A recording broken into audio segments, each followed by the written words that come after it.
Okay, hello everyone. Thank you for joining us today and welcome to this webinar. My name is Serena Bashal and I'm your chair today.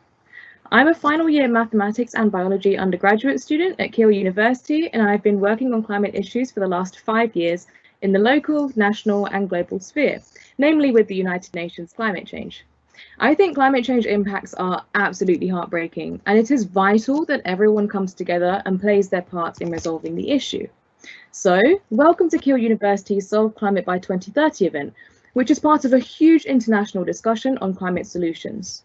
2030 is such an important target because we have a 10-year window to make rapid reductions in carbon pollution in order to hold global warming to the lower end of below 3 degrees Celsius. If we don't, we will severely destabilize the global climate, leading to extreme weather, droughts, floods, and sea level rise that will be increasingly hard for humans to manage. Keele University is committed to embedding sustainability in everything we do. Keele declared a climate emergency in 2019 and was awarded Sustainability Institution of the Year in this year's Green Gown Awards in recognition of our whole institution collaborative approach to driving change for sustainability. We recognise the importance of these dialogues and ensuring that voices from academia, operations and professional services, and crucially our students, are heard and are contributing to how we tackle climate change and to ensure a just and green recovery.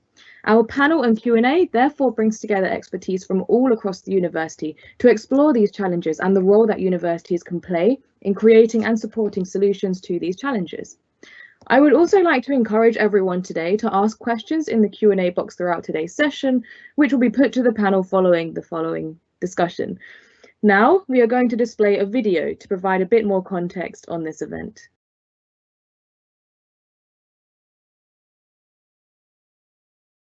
Welcome to the Solve Climate Global Dialogues.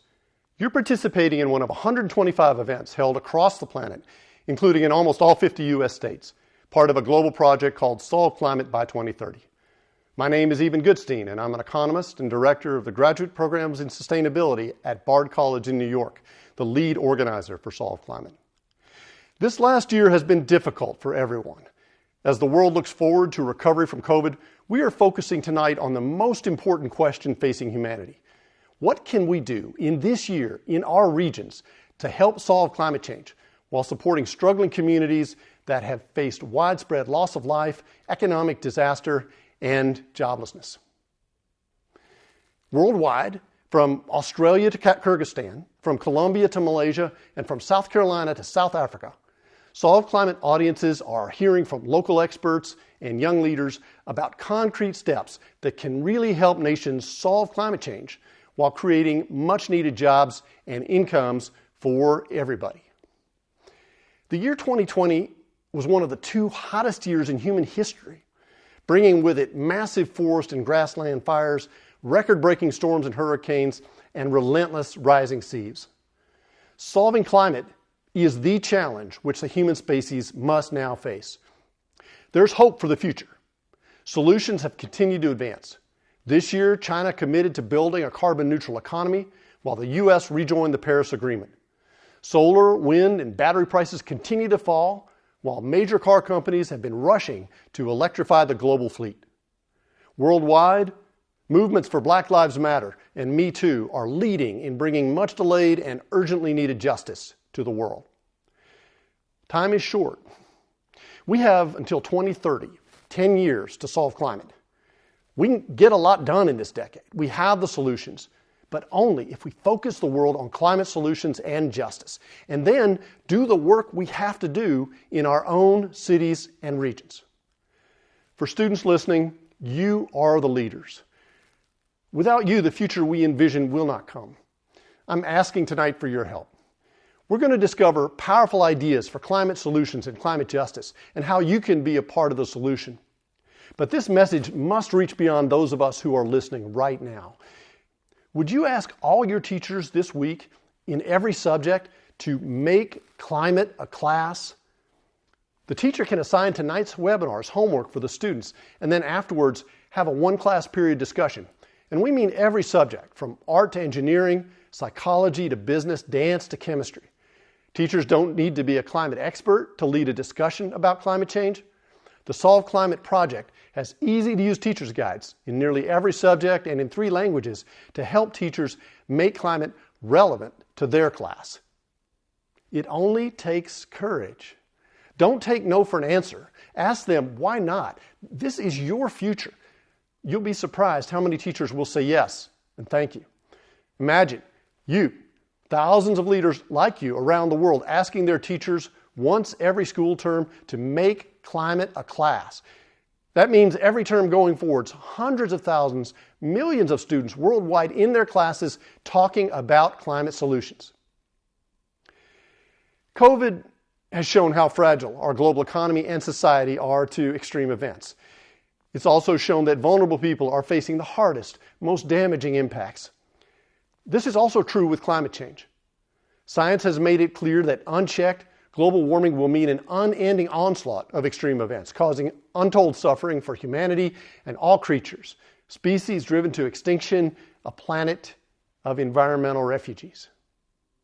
And yet, in many ways, this is the most exciting time to ever be alive as a human. We have the tools and networks and technologies to rewire the world with clean energy, reimagine the global food system, reinvent transportation, and regenerate forests and grasslands, and be well on our way to solving climate by 2030.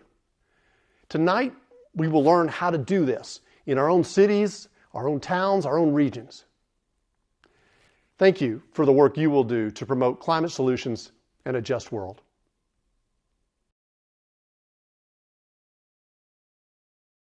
So we are now going to hear from our 4 panelists. And again, I would like to remind everyone, you can just pop in your questions in the Q&A box, and all of the questions will be addressed after all 4 panelists have spoken. So without further ado, it is my pleasure to introduce Professor Zoe Robinson. So Zoe, firstly, can you tell us a bit more about yourself and then share with us your thoughts on the role of universities in tackling climate change, a green recovery and a just transition? You now have the floor. Thank you very much, Serena. So yes, by way of introduction, my name is Zoe Robinson. I'm a Professor of Sustainability in Higher Education, where I'm also the co-director of the Institute for Sustainable Futures and the Director of Education for Sustainability, with responsibility for embedding sustainability across the university. So quite a lot of sustainability there in the title. I view myself as a researcher, educator and practitioner in the field of sustainability science, and I've got a background in climate change education and community engagement around climate change and the energy transition, and a part of some of the major energy projects at Keele, and also working with external partners on a whole range of different climate change, net zero related projects.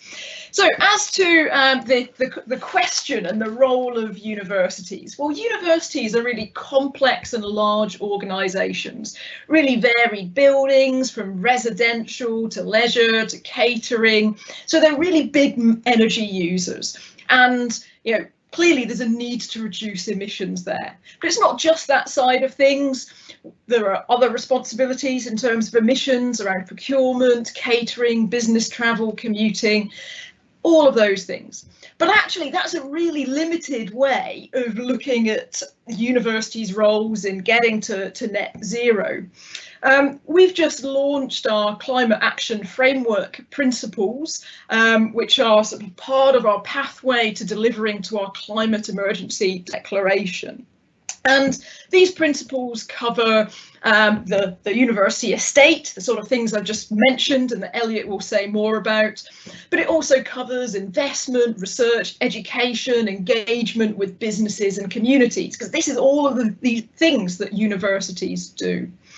So we recognise the role of our research in terms of its contribution to understanding climate change, but also helping develop the solutions. We recognise our educational role and our responsibility to graduates as future leaders who need that understanding and also the skills and to be able to empower them to be able to drive change themselves. Not to say that we're just leaving things to the next generation though. And we'll hear more about that from Helen, I'm sure. And it's really great that we've got students on this panel and chairing this panel, because it's really important that we hear the expertise within our student body as well.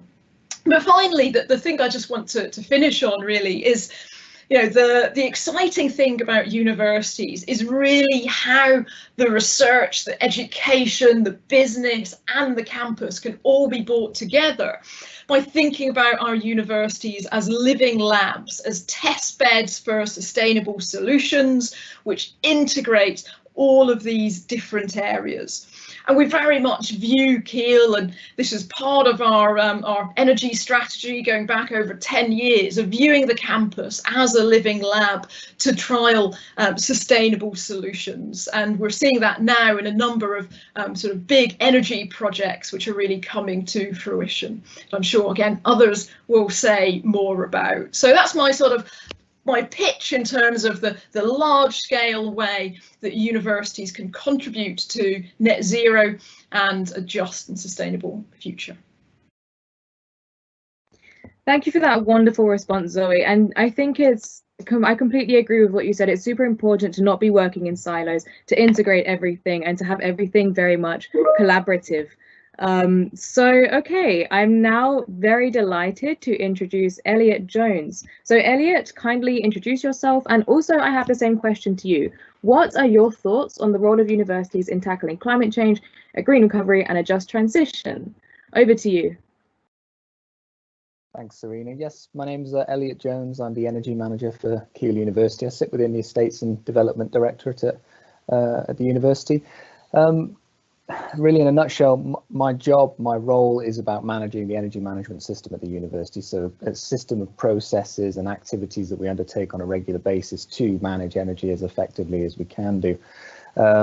Really, my job is, I guess, ultimately I'm managing significant budgets. So we spend about £3.5 million a year on electricity, gas and water on campus. So, we are the UK's largest single campus university. So it is quite a challenge, but really, as you'd imagine, my challenge is to keep those budgets as low as possible. So my role is very much focused on energy efficiency and very much focused on carbon reduction as a consequence, of course. So specifically, I deal with, from a carbon point of view, what we call Scope 1 and Scope 2 emissions. So that's natural gas usage and fossil fuel usage on campus. That's Scope 1, and Scope 2, which is electricity usage on campus. So a good deal of what we're talking about, of course, anyone in the know will know that Scope 3 emissions are also a huge part of what we're talking about and have really come to the fore in the last few years. But unfortunately, I only have to deal with perhaps the two easier ones, perhaps. But I mean, in terms of the role of universities going forward, I find ourselves to be in quite a curious situation, really. I've been in the energy industry for almost 15 years now. I've worked in both local authorities, I've worked for universities, of course, and it is a really curious situation that we find ourselves in, because this is the first time where what we're doing, at least in my experience, what we're doing is all about really a bottom-up approach to change. So the reason that we've got a net zero plan and a target for 2030 is not because we've been imparted on us by the national government, as typically we're used to finding, is that actually what we found is that the community and the sort of upswell of activism has sort of pushed organisations like the university and of course many others to actually declare this target of net zero by 2030. And that is fantastic, of course, but it's really quite a unique position for us to be in, because what we find is that we don't necessarily have the direct leadership from particularly the national government. And that's quite curious for us, like I said, because we don't, for example, we haven't really been told exactly what net zero means, what it really looks like. And that's, a really strange place to be in when we've got a target, but we don't really know what it means. And just to sort of put some context around that, it's a case of those Scope 3 emissions that we're talking about, they are varied, lots of different ones. So it could be emissions from staff transport, how they get to work every day. Is that something that we should be responsible for or not? And I think every different organisation at this point is taking a different view on that, and that's quite complicated. But it's not just us that are in that situation as well. Local authorities, local health trusts, and of course, obviously, private organisations themselves find themselves in that situation. But what it does mean is, I think, for the role of universities, I think there's a gap potentially in that sort of local area for leadership. I think if you look at the NHS trusts and the local authorities, we're working with them on a local basis, and they generally have their own resource constraints. as the university does, of course, as well. But I think if you look back in the last decade or so, those two organisation types have really seen constraints against the resources that they have. So it's been really good for the university to actually help and engage with those organisations locally, and we're helping them to understand what needs to be done and lending our resource to them, and of course coordinating with them and getting that back in return in some instances. But that sharing resource, I think, is one aspect of it. We exist beyond the bounds of the campus that we have here. It is not just some demarcation, and our responsibility stops at that point. So that's really important. But I think leading by example has been something that's been really important for the university over the last year or two. We've been doing some really fantastic projects on campus, as Zoe sort of suggested, and I think we can take our sort of local leadership role, if it's not too much to say that. I think, the leading by example that we've been doing there, we're trialing some new technologies, some new processes, is really sort of helping locally as to move things forward. But really, from a university point of view, there's a lot of benefits, a lot of reasons for us to be doing this. Clearly, I mentioned we spend about £3.5 million a year. That's an awful lot of money, and we've got cost pressures. Every penny we spend on utilities is a penny that we can't spend on the academic side of our organisation. So that obviously makes a lot of sense. But I think what I've certainly come to realise in the last couple of years is that there's actually a massive academic opportunity here. I know some of Zoe's students in the last year or two have been going out and sort of interacting with these local organisations, and not only helping them to understand what needs to be done, but of course helping themselves academically to understand how things can work in the real world, and they're leaving the university much better prepared for that aspect of their lives already. And I think finally, just one thing I would say as well is that the university's really pushed to engage in this area because our students expect us to. Every year we see from our students that one of the reasons that they choose Keele is because of our sustainability credentials. So there's a real massive push for the university to be taking that sort of role within the sector to really push forward. And of course each university will be different, but I think from a Keele perspective, certainly I think there's a massive role for us to play in that area.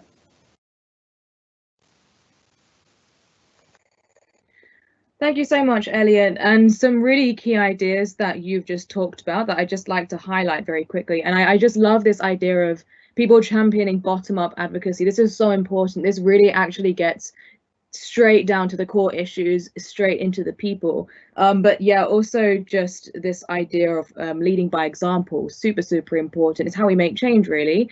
And yeah, also this point you made about how students expect sustainability, super relevant. I mean, even when I chose Keele University, this was a huge thing that affected my decision. So yeah, really important points there.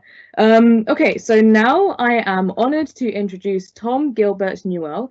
So Tom, as with the others, please could you introduce yourself and also give us your thoughts on the role of universities in tackling climate change, a green recovery and a just transition. Hello, everyone. Thanks for joining us. Yeah, so I'm Tom Gilbert Newell. I'm a third-year environment and sustainability student at Keele University, and throughout my 3 years, I've been involved with plenty of really awesome and empowering projects, such as the Great Donate with Green Keele, litter picks all around campus and in the local community. I've been involved with Youth Strike for Climate Stoke, local activism, climate activism, as well as national activism with XR in London. And otherwise, I enjoy getting involved with the community and students here at Keele with volunteering activities, and really feel empowered when doing those. And to answer the question, what is the role of universities in helping solve climate change by 2030? I really feel like there's three key aspects to what I think what the role universities play in this. I think sustainable infrastructure, engagement, and sustainability development are some of the biggest key things universities can contribute to help solve climate change by 2030. When I say sustainable infrastructure, I mean things such as High Deploy or Keele's SEND project, renewable energy, as well as sustainable heating for people who live on campus. There are 3,000 students who live on campus every year, which means those 3,000 students who come onto campus will automatically come into a sustainable system and use them.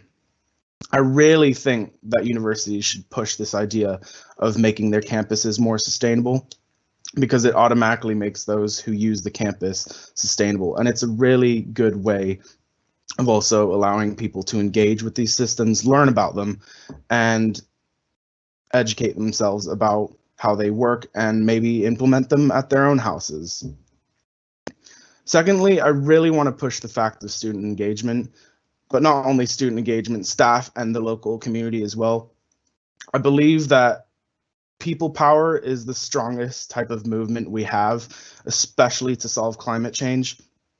Just for example, Stop the Stink. They've had protests over long years about this landfill that has been stinking the local neighborhood. And now the council is taking action. The quarry itself is taking action. And the same thing has been seen all over the world with climate actions, climate activists, and a whole bunch of different organizations that we see around the world. It really is very influential. And I think as a university, we should be focusing more on engaging students, our staff, as well as the local community. A lot of the time, universities are seen very separate from the communities they are close to or are in. And with a more close connection to our communities, we can have that power to actually contribute to climate solutions. And thirdly is sustainability development, of course. We have our climate action, we have the people behind it, but we need to make sure it's actually empowering action that is fair and just. We can't just pass all these things that will maybe do more harm to people in the environment than actually do any good. We need to make sure that we think about inequalities between different people. We need to think about women's rights, economic justice, social justice in our climate solutions. And I really believe through people power and sustainability development that we as universities can solve climate by 2030. Thank you so much for that, Tom. And yes, some really, really key ideas here as well. I've just been making some fascinating notes. I want to quote you on something. People power is the strongest type of movement we have. This is literally the overall thing here. And just this idea of climate justice is so central to climate action as well. And just really bearing in mind that climate change really disproportionately affects different demographics and people. So something to very much bear in mind for the audience today.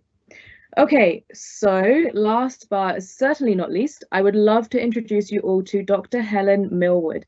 So Helen, the same things for you. Kindly introduce yourself as well as share your thoughts on the role of universities in tackling climate change, a green recovery and a just transition. The floor is yours. Thanks, Serena, and hello everyone. I'm Helen, as you know, and I am the Prime Lead and Sustainability Lead at Keele Business School. So my thoughts around this sort of question are that firstly, we can't just leave solving these kinds of issues to disciplines that are closely related with the environmental sciences.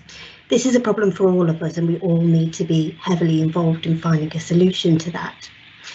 Aside from that, thinking about the way that we teach and sort of what we want our students to come out of Keele with is hopefully as responsible global citizens who see their work, whether it's in management, marketing or a different discipline, as a vocation, really, something that they can make difference and change with, both now and in the future, rather than it just being some kind of capitalist endeavour that doesn't really impact. So an awareness of that sort of importance now and in the future is a really key thing for me in trying to solve this issue. Aside from that, I think connection is really important. And one way that the university can perhaps help to tackle some of the issues around climate change is through things like cross-sector partnerships. So whether it's the university working with the public, with charities, other sort of global institutions or local institutions, it's a good way to share best practice, but also to come up with different solutions. Because to me, the more people that you have involved in discussions around these kinds of issues, the more likely you are to actually understand what the problem is and perhaps some creative solutions surrounding that problem. Aside from that, just to say that, it's important that universities don't just keep their knowledge within the ivory tower. There is no point in us doing research around things like climate change if we don't share that knowledge, because we're not going to be able to use it alone to tackle any of these problems. We do need that wider input, in my opinion. But aside from that, the university itself, there are lots of little changes and little considerations that can actually make a really big difference.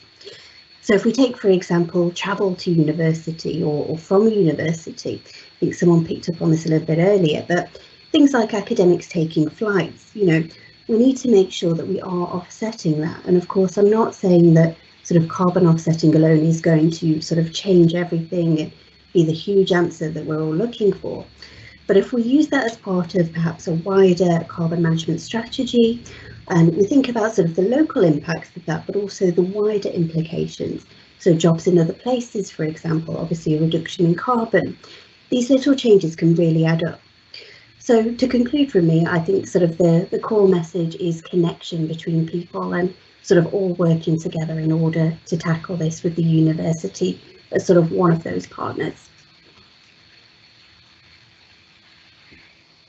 Thank you so much for those wonderful reflections, Helen. And it really touches upon this idea that all four panelists have spoken about today, which is not working in silos and really just everything coming together, because every single type of change, whether it's small or big, will affect the bigger picture. Okay, so thank you to all of our panelists for such thought-provoking reflections. That was wonderful. Okay, so now we will move on to explore some questions from the audience. And as you can see, there have been a lot, so we can just go through these one by one. I'll just go in order. So as a reminder, we had Zoe first, followed by Elliot, and then Tom, and then Helen. Also, everyone is very welcome to continue to write your questions in the chat box, and I will just pose them to the panelists accordingly. Okay, so let's get started. First question is by Anonymous. How do you calculate and monitor carbon footprints, manually or any specific tools? And I think this is a perfect question for Elliot. So Elliot, you have the floor.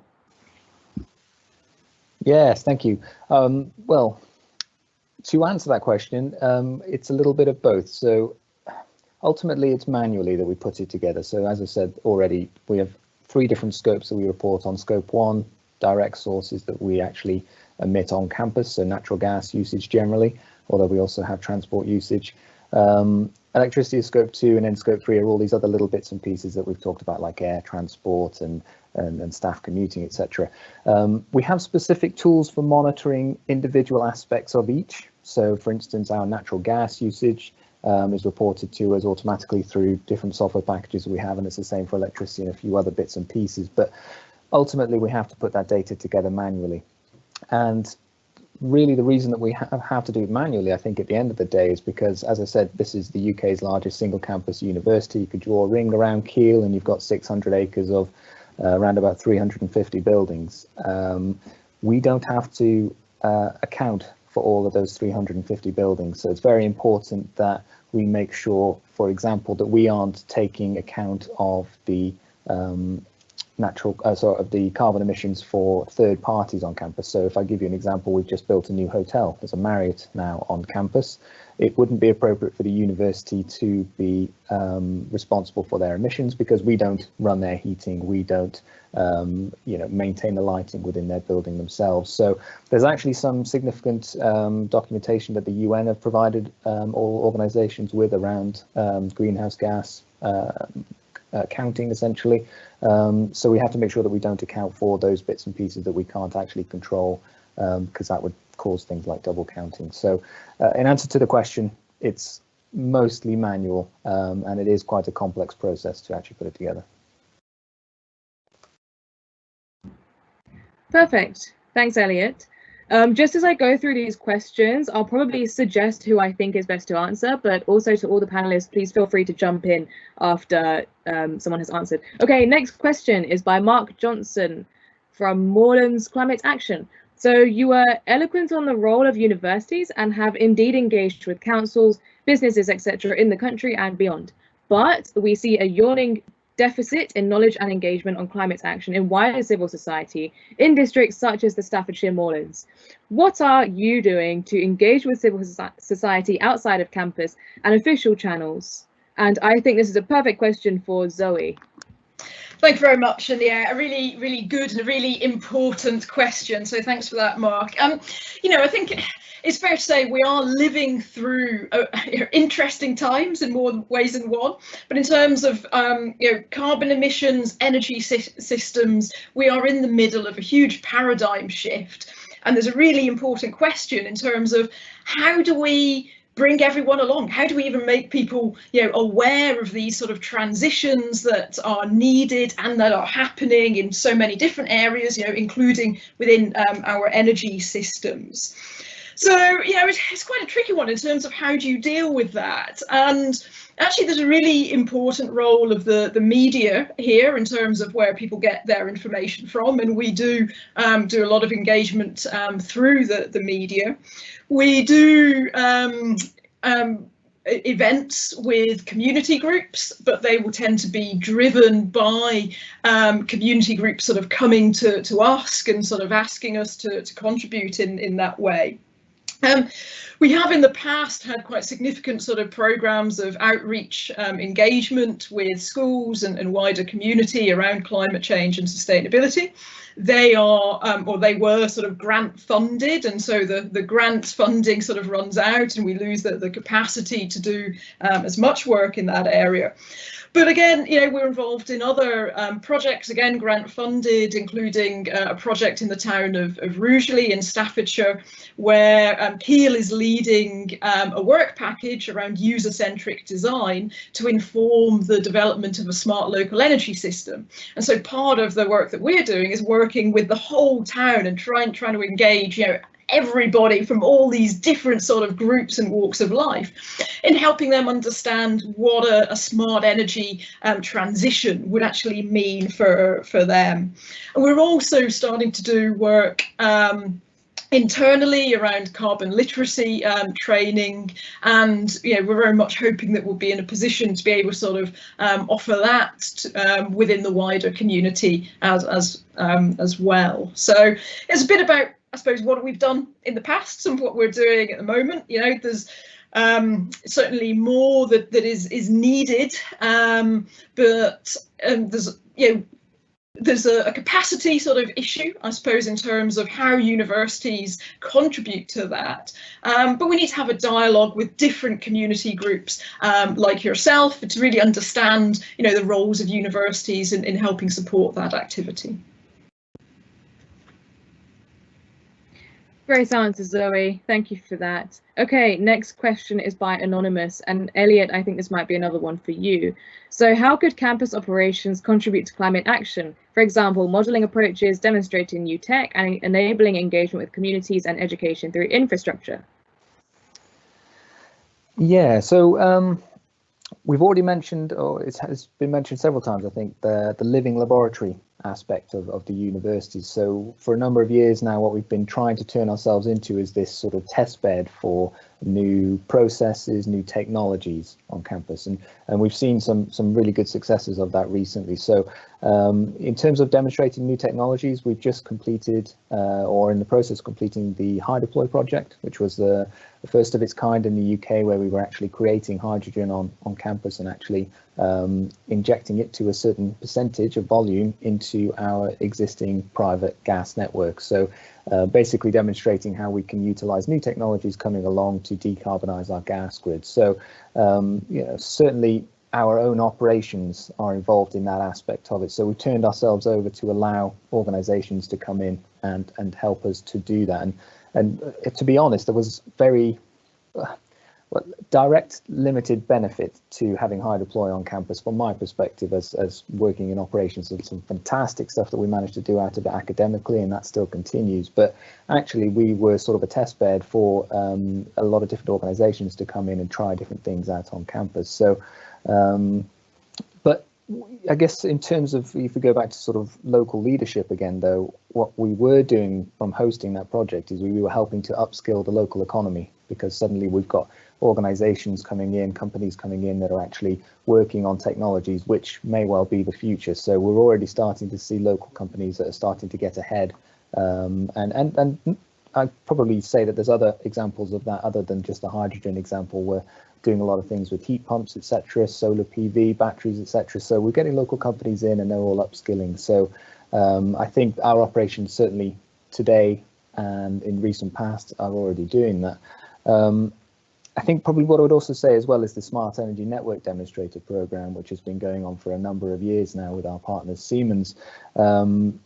That's really, again, taking advantage of the living lab approach. It's trialing new approaches, not necessarily new technologies, although there's a massive technology involved in it. It's about checking and identifying how we are running our buildings and trying to find different ways to do them so that we can get the best out of the existing systems that we've got. And really about engagement aspect of it, which is, I guess, the last part of the question. There are some really great tools coming along as part of that program, which is going to allow people to do things even specifically like we have some augmented reality tools coming along where people will be able to come and utilize specific pieces of software that are going to be available where you can actually look at our campus as a whole and see what's going on in our energy network and how all these different systems are working together to actually provide a low carbon campus. It's a shame I can't show you anything on that because it really is something to see, but it really just turns our campus into really a very visual aspect of decarbonisation. But some great tools coming along in that respect. Thanks, Elliot. I'm just aware that we have a lot of questions to get through. So Tom, I'm actually going to try and ask you 2 questions right now. The next 2, if you could keep your answer quite concise. So Anonymous has actually asked you this directly. You've met before on Keele Green events. How do you feel about the goals of climate and dealing with on-campus litter after everything that has happened with lockdown? Some places on campus have been quite sad when going on walks. And do you think university goals can be achieved as our views and plans have been divided by the pandemic? So Keele is excellent for sustainability, but these times have sure changed things. And I guess you can kind of integrate an answer on how unis can support students to be change makers in this answer. Yeah, so there definitely has been an absence of in-person events such as litter picks, which I love and value a lot. And it's sad to see that we aren't championing in-person events anymore because of COVID, but we have switched to an online platform. We are now championing online activism, online environmental campaigning, online environmental activities and events. Societies such as Think Green or programs such as Green Keele have all moved to online platforms and have done an extensive and extraordinary job on getting more students involved and teaching people about sustainability. And I think as far as university goals go, we can still move in a good direction. Sure, there have been things that have been halted by COVID, but there are things that have also continued to grow, such as SEN that Elliot was talking about, and lots of other different campaigns and programs and projects that have still continued on even with COVID. So I think we can still, for example, become carbon neutral by 2030 because there are so many passionate people behind these projects. And to answer the second question about, was it how more people can get involved? How can uni support students to be change makers? This also touches upon Dan Coates' question about how do we encourage fellow students to partake in the charge? Yeah, so universities definitely have a role to support their students with more events, with engaging activities about sustainability, with engaging campaigns about sustainability. I definitely think with not being able to have in-person events, unis can definitely champion and take advantage of this opportunity to make sure students are well engaged with sustainability through panels such as this event like we're in right now. For those students who are watching, such as activities to get students involved. There have been plenty of activities such as quizzes online, lectures, a whole range of different selections that students can go to learn more about sustainability and what they can do. And so I really think this online drive has allowed for a lot more students to get engaged. And I think even after COVID, unis should push this online platform even more with in-person events to get as many students engaged as possible, because it really is powerful. Amazing, thanks, Tom. We've had a great suggestion to take the questions with the most thumbs up or popular questions to get through them all. So I would like to encourage everyone, just add some thumbs to your favorite questions and I will take those. But first, actually, I'd like to hear from Helen, also on Dan Cope's second half of his question. So how do general courses at Keele enrich students' environmental knowledge? So I think the kind of core thing to say here is the breadth of things that we teach. So we don't just say, you know, pick one particular issue. It's about learning about that sort of wider, you know, what's happening in the world, what are the kind of issues, and how can we perhaps be quite creative in solving those problems, or at least discussing those problems and sort of starting to think around that. So quite a concise answer, I suppose, but I think that's pretty much the core of it from me. Yep, I totally agree there. I'm going to take a question from Alexandru. How can Keele University, Elliot, I think this is another one for you. How is Keele University planning to work on the Scope 3 emissions and specifically international travel, which Alexandru thinks is probably the most challenging as there aren't real alternatives today? Yeah, it's a tricky one. I think first and foremost, what we have to recognize is that although we can control the vast majority of the emission sources that we're considering here, there are some emission sources where even in 2030 net zero, they are still going to be there. So there is a recognition that the airline industry might decarbonize to some degree over the next 10 years, but probably not a great deal. But at the end of the day, we still need to undertake air travel. Now, just to be clear, air travel, when we're talking about here, or international travel as it isn't just our academics maybe going to an event somewhere on the other side of the world. It also probably should be our students, our international students coming from abroad to study at Keele. I think that we should probably be responsible for that as well, because I think to some degree we can control it. So first and foremost, obviously we've got to monitor it. So we put in place the structures that allow us to monitor it to a good level of detail. And then really, I think that allows us then to actually determine how we tackle that. So it could be that we just go and offset it. I don't think that's probably what we want to do. I think we also want to have internal processes to allow us to actually incentivize people to stay at home. So we don't want to just say to everybody, you can't go to Malaysia or wherever it might be for some event, but we want to say, actually, is there another way of doing it? And the way that we perhaps do that is perhaps varied. But the Scope 3 emissions are really the tricky ones, as I've already said. I don't know, Zoe, if you want to add anything to that. Yeah, I'll just add that when we've been developing our climate action framework and the principles sort of underlying that, you know, international air travel in particular in relation to international students is a clear area of tension.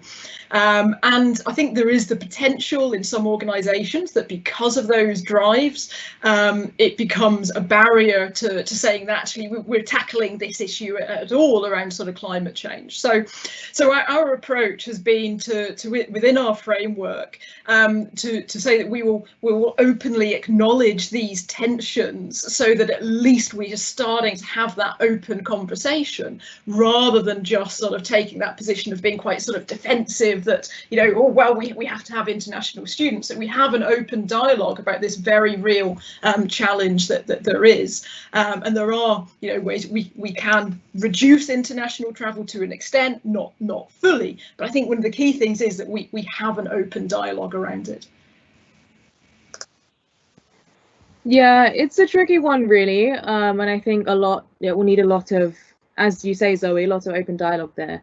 I just wanted to read a comment from Peter Harper. Much use is made of the phrase bottom up, But if you have a target of 0 by 2030, that's a greater than 10% a year reduction. And I can only imagine this happening by massive top-down procedures. Bottom-up is too slow.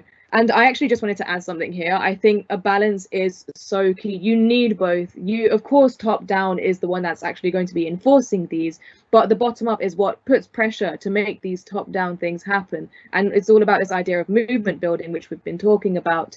And this is what essentially makes these top down policies happen. They would not be happening if we didn't have this people power, a term that I love so much. And I actually think Zoe would have something really fruitful to add here.